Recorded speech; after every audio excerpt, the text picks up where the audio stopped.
Hello guys, welcome back. ഏറെ സന്തോഷകരമായ നിമിഷങ്ങളിലൂടെയാണ് കടന്നു പോകുന്നത്. നമുക്കറിയാം, ഷിംജിത എന്ന് പറയുന്ന കാട്ടപരാധിയായ ഈ ഒരു സ്ത്രീയെ പിടിക്കണമെന്നുള്ള വലിയ ആഗ്രഹത്തിലൂടെയായിരുന്നു കഴിഞ്ഞ 2-3 ദിവസങ്ങളായിട്ട് മലയാളികൾ ഒന്നടങ്കം കടന്നുപോയത്. ഷിംജിതയെ പിടിക്കും, അല്ലെങ്കിൽ ഏതാനും മണിക്കൂറുകൾക്കകം തന്നെ ഷിംജിതയെ അറസ്റ്റ് ചെയ്യുമെന്നുള്ള സൂചന കഴിഞ്ഞ വീഡിയോയിൽ ഞാൻ തന്നിരുന്നു. മാംഗ്ലൂരാണെന്ന് പറഞ്ഞത് മാറിപ്പോയി. മാംഗ്ലൂരിലേക്ക് അന്വേഷണം നീണ്ടിരുന്നു, എന്നാൽ വടകരയിൽ നിന്നാണ് പിടിച്ചത്. ഏറ്റവും ഒടുവിൽ ഷിംജിതയ്ക്ക് ഇന്ന് ജാമ്യം അനുവദിച്ചില്ല. ജാമ്യത്തിന് വേണ്ടി ഷിംജിതയുടെ വക്കീൽ അവിടെ തയ്യാറായിരുന്നു. പ്രമുഖ വക്കീൽ തന്നെയാണ്. വക്കീൽ ആവശ്യപ്പെട്ടു, എന്നാൽ പോലീസിന്റെ കംപ്ലീറ്റ് കുറ്റപത്രം തയ്യാറാവാത്ത സ്ഥിതിക്ക് അതിനുശേഷം മതി ജാമ്യത്തിന്റെ പരിഗണന എന്നുള്ള തീരുമാനം കോടതി എടുക്കുകയായിരുന്നു. അങ്ങനെ ജാമ്യം ലഭിച്ചില്ല. 14 ദിവസത്തെ റിമാൻഡാണ്. മഞ്ചേരി ജയിലിൽ ഇന്ന് രാത്രിയിലത്തെ അത്താഴം ചോറും കപ്പയും രസവുമാണ്. സാധാരണ നിലയ്ക്ക് അൽബാമും കുഴിമന്തിയും ഷവായും ഒക്കെ കഴിച്ച് റീൽസും കണ്ടുകൊണ്ടിരുന്ന ഷിംജിതയ്ക്ക് ഇന്ന് ജയിൽ ഫുഡ് കഴിക്കേണ്ട, ജയിലിന്റെ ഇരുളറകളിൽ തറയിൽ പിടിച്ചുവരക്കാരോടൊപ്പം MDMAയിൽ പിടിക്കപ്പെട്ട യുവതികളോടൊപ്പം ഒക്കെ അന്തിയിറങ്ങേണ്ട ഒരു അവസ്ഥയിലേക്ക് കാര്യങ്ങൾ പോകുന്നു. ഏറെ ദുഃഖകരമായ ഒരു അവസ്ഥയാണ് ഷിംജിതയെ സംബന്ധിച്ച്. ഷിംജിതയുടെ ജാമ്യം മറ്റന്നാൾ പരിഗണിക്കുമെന്ന് പറയുന്നു. ഷിംജിതയ്ക്ക് വലിയ രീതിയിലുള്ള തിരിച്ചടി ഉണ്ടാകാനുള്ള സാധ്യത എന്ന് പറയുന്നത് നിലവിൽ കോടതി തന്നെ വിലയിരുത്തുന്നത് ഷിംജിത പറഞ്ഞ വലിയ ചില കള്ളങ്ങൾ. അതായത് ഒന്നാമത്തെ പ്രധാന കാര്യം എന്ന് പറയുന്നത്, ഷിംജിത പറഞ്ഞത് ബസ്സിൽ മറ്റൊരു സ്ത്രീ ഇതുപോലെ ഈ പീഡനത്തിന് ഇരയാവുന്നത് കണ്ടിട്ടാണ് താൻ അതിൽ ഇടപെട്ടത്. അത്തരത്തിൽ ഒരു സ്ത്രീ പീഡനത്തിന് ഇരയായതായിട്ടോ അല്ലെങ്കിൽ അത്തരത്തിലൊരു സ്ത്രീ അവരെക്കുറിച്ചുള്ള വിവരങ്ങളോ അവരെ ഹാജരാക്കാനോ ഷിംജിതയ്ക്ക് സാധിച്ചിട്ടില്ല. അത് തന്നെ ഷിംജിതയുടെ ഏറ്റവും വലിയ കള്ളമായിരുന്നു. കാട്ടപരാധിയായ ഷിംജിത അത്തരമൊരു കഥ ഉണ്ടാക്കി പറയുകയായിരുന്നു എന്നാണ് മനസ്സിലാക്കാൻ സാധിക്കുന്നത്. അതായത് അവിടെ ഒരു പ്രീ പ്ലാന്റഡ് ഓപ്പറേഷനാണ് ഷിംജിത നടത്തിയത്. ഇത്തരത്തിലൊരു വീഡിയോ പ്രൊഡ്യൂസ് ചെയ്ത് റീൽസിൽ വൈറലാകാൻ വേണ്ടിയുള്ള തീരുമാനം എടുത്തുകൊണ്ട് ആസൂത്രിതമായി ബസ്സിൽ കയറിയതിനു ശേഷം പർപ്പസ്ഫുള്ളി എടുക്കുന്നതായിട്ടാണ് നമുക്ക് തോന്നിയത്.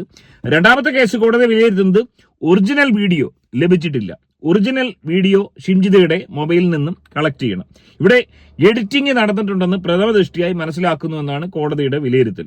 ഏറ്റവും വലിയ കോമഡി എന്ന് പറയുന്നത്, ഇത്രയും വലിയ റീൽസോളിയായ ഷിംജിത പർദ്ദ ആവശ്യപ്പെട്ടു എന്നുള്ളതാണ്. പർദ്ദയും മാസ്കും തന്നെ നിർബന്ധമായും പർദ്ദയും മാസ്കും ഇടാൻ അനുവദിക്കണം, ജനങ്ങളെ ഫേസ് ചെയ്യാനുള്ള മനക്കെട്ടി തനിക്കില്ല എന്ന് പറഞ്ഞ് പൊട്ടിക്കരഞ്ഞു എന്നാണ് അറിയുന്നത്. ജയിലിലും ഷിംജിത പൊട്ടിക്കരയുന്നു എന്നാണ് കേൾക്കുന്നത്. ഷിംജിതയ്ക്ക് വലിയ കുറ്റബോധമുള്ള രീതിയിൽ അഭിനയിക്കുകയാണോ എന്ന് സംശയിക്കേണ്ടിയിരിക്കുന്നു. അതുപോലെ തന്നെ ഷിംജിതയ്ക്ക് തിരിച്ചടിയാവാൻ പോകുന്ന മറ്റൊരു വലിയ കള്ളം, പോലീസിൽ പരാതി കൊടുത്തു എന്നുള്ള വലിയ കള്ളം പറഞ്ഞു എന്നുള്ളതാണ്. അതായത് ഈ ഒരു വിഷയം നടന്നതിന് ശേഷം റീൽസ് ഇടുന്നതിന് മുമ്പ് താൻ വടകര പോലീസിൽ കംപ്ലൈന്റ് കൊടുത്തു എന്ന് പറഞ്ഞ് കള്ളം വടകര പോലീസ് തന്നെ തള്ളിപ്പറഞ്ഞു. അത്തരത്തിലൊരു കംപ്ലൈന്റ് അവിടെ വന്നിട്ടില്ല. ആ ഒരു പോലീസ് സ്റ്റേഷന്റെ പരിസരത്ത് പോലും ഷിംജിത എത്തിയിട്ടില്ല. ഷിംജിതയ്ക്ക് ഒരുപക്ഷെ അവിടെ പോയി പരാതി കൊടുത്ത് ഒരു റെസിപ്റ്റ് കൈപ്പറ്റി വെച്ചിരുന്നെങ്കിൽ ഒരുപക്ഷെ പകുതി ഈ ഒരു വിഷയത്തിൽ തടിയൂരാൻ സാധിക്കുമായിരുന്നു. ഈ ഒരു അവസ്ഥയിൽ ഷിംജിതയ്ക്ക് അവിടെയും വലിയ തിരിച്ചടിയാണ് ലഭിച്ചിരിക്കുന്നത്. ഷിംജിത ഇത് എടുത്തത് റീൽസ് ഇടാൻ വേണ്ടി മാത്രമാണെന്ന് അതുകൊണ്ട് തന്നെ വ്യക്തമായിരിക്കുകയാണ്. അതിനോടൊപ്പം കൂട്ടി വായിക്കേണ്ടത് ബസ്സിലെ യാത്രക്കാരുടെ അല്ലെങ്കിൽ ബസ്സിലെ ജീവനക്കാരുടെ മൊഴി. ഷിംജിത മൊബൈൽ ഓണാക്കി റീൽസ് എടുത്തു, അസ്വാഭാവികമായി ഒന്നും കണ്ടില്ലെന്നാണ് കണ്ടക്ടറും ബസ്സിലെ മറ്റ് യാത്രികരും പറഞ്ഞിരിക്കുന്നത്. ഒരു യാത്രികൻ പോലും ഷിംജിതയെ അനുകൂലിച്ച് സ്ത്രീകൾ പോലും സംസാരിച്ചിട്ടില്ല എന്നുള്ളത് കനത്ത തിരിച്ചടിയായി ഷിംജിതയ്ക്ക് മാറുന്നുള്ള കാര്യത്തിൽ യാതൊരു തർക്കവുമില്ല. അങ്ങനെയെങ്കിൽ ഒരുപക്ഷെ ഷിംജിതയുടെ ജാമ്യം മറ്റന്നാൾ നിഷേധിക്കപ്പെട്ടേക്കാം. ഷിംജിതയ്ക്ക് ജാമ്യം അനുവദിക്കില്ലെന്ന് ശക്തമായ ഭാഷയിൽ ദീപകിന്റെ അച്ഛൻ പറയുന്ന വീഡിയോ നമ്മൾ കേട്ടിരുന്നു. ഷിംജിതയ്ക്ക് ജാമ്യം ഉടൻ അനുവദിക്കുകയാണെങ്കിൽ ഇത്തരം അപരാധം കാണിച്ചിട്ട് ഒരു മനുഷ്യനെ ഇല്ലാതാക്കിയതിനു ശേഷം വളരെ കൂളായി ജാമ്യം ലഭിച്ച് പോകാൻ പറ്റുമെന്നുള്ള ഒരു രീതിയിലേക്ക് നമ്മുടെ നിയമവ്യവസ്ഥ അറിയാം. വളരെ ദുർബലമാണ് ഇന്ത്യൻ നിയമവ്യവസ്ഥ. നമുക്കറിയാം, ഇതിനു മുമ്പ് ഇതുപോലുള്ള കേസുകൾ നമ്മൾ കണ്ടിട്ടുണ്ട്. അതുകൊണ്ട് മറ്റന്നാൾ ഷിംജിതയ്ക്ക് ജാമ്യം ലഭിക്കുകയാണെങ്കിൽ തീർച്ചയായും അത് വലിയ തിരിച്ചടി തന്നെയാവും പ്രോസിക്യൂഷന് ഉണ്ടായിരിക്കുക. ഒരുപക്ഷെ മലയാളികൾക്ക് അത് ഉൾക്കൊള്ളാൻ കഴിയാത്തൊരു അവസ്ഥയിലേക്ക് പോകും. മിനിമം 90 ദിവസം അല്ലെങ്കിൽ 60 ദിവസമെങ്കിലും, അല്ലെങ്കിൽ ഹൈക്കോടതിയിലോ സുപ്രീം കോടതിയിലോ പോയി ജാമ്യം എടുക്കേണ്ട ആ ഒരു കാലയളവെങ്കിലും ഈ കാട്ടപരാധിയായ സ്ത്രീ ജയിലിൽ കിടക്കണമെന്നുള്ളത് അനിവാര്യം തന്നെയാണ്. ജാമ്യം എടുത്ത് പുറത്തിറങ്ങി കഴിഞ്ഞാൽ പിന്നെ വളരെ ഈസിയാണ്. അതായത് കേസ് വാദിക്കാൻ പോയാൽ മതി. നല്ല മിടുക്കന്മാരായിട്ടുള്ള വക്കീലിനെ വെച്ച് കഴിഞ്ഞാൽ ഈസി ആയിട്ട് ഊരി വരാൻ പറ്റും. പക്ഷേ ഈ ഒരു വിഷയത്തിൽ തെളിവുകളെല്ലാം എതിരാണ്. 10 വർഷം വരെ ശിക്ഷ ലഭിക്കാനുള്ള എല്ലാ ചാൻസും ഉണ്ട്. അതായത് BNS 108 വകുപ്പ് പ്രകാരമുള്ള എല്ലാ കുറ്റകൃത്യങ്ങളും പ്രഥമ ദൃഷ്ടിയാൽ പ്രതി ചെയ്തിട്ടുണ്ട്. പ്രതിയുടെ ഈ ഒരു പ്രവർത്തനം മൂലം തന്നെയാണ് ദീപക് ജീവൻ ഒടുക്കിയെന്നത് വളരെ വ്യക്തമായി വിർച്വൽ എവിഡൻസ്, ഒപ്പം തന്നെ എല്ലാ ആൾക്കാരുടെയും മൊഴി ദീപകിന്റെ കുടുംബത്തിന് അനുകൂലമാണ്. ഇവിടെ ഷിംജിത അനുകൂലമായി മൊഴി നൽകാൻ ഒരാളും ഇല്ലെന്നുള്ളതാണ് ഏറ്റവും വലിയ തിരിച്ചടി.